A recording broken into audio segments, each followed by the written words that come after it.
les vocations pour devenir prêtre? Ah, grave question. À Paris, on a encore de la chance, hein, parce que nous avons 40 séminaristes, mais ça pose une question. Vous savez, si... alors peut-être que cette génération, hein, ça va peut-être susciter aussi des vocations, parce qu'on a besoin de prêtres. Hein. Notre beau pays de France a quand même est beaucoup touché par ce manque de vocation. On parle des déserts médicaux, il y a des déserts spirituels.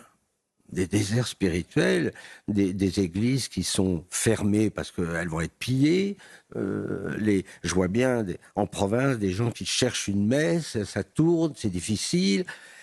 Et les évêques, ben, ils font ce qu'ils peuvent, hein, parce que on a uniquement... Alors on fait venir des prêtres d'Afrique, hein, ou d'Haïti, qui naturellement nous aident. Hein, et j'allais dire, on leur a annoncé la bonne nouvelle, c'est eux qui viennent maintenant annoncer la bonne nouvelle.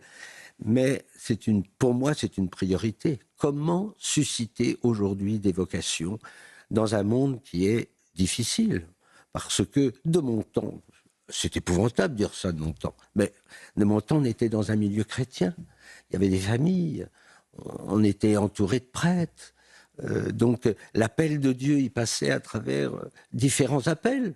Hein, moi, j'ai été appelé par cette phrase d'un cardinal, le cardinal Petit-Julville, qui était à Sainte-Croix à ce moment-là, supérieur de Sainte-Croix, Sainte-Croix, de Neuilly, école de Neuilly, école sur de Seine, à côté de Neuilly. Paris, oui. Et il disait, le prêtre fait tous les sacrifices, sauf celui du bonheur. Eh bien, qu'est-ce que vous voulez, moi, ça a touché mon cœur. Bon, et je me suis dit, bah alors, au moins, je suis prêt à faire des sacrifices, mais on en fait tous, hein, mais pas celui du bonheur. Et c'est peut-être pour ça que ça fait 45 ans que je suis prêtre et 45 ans que je suis heureux.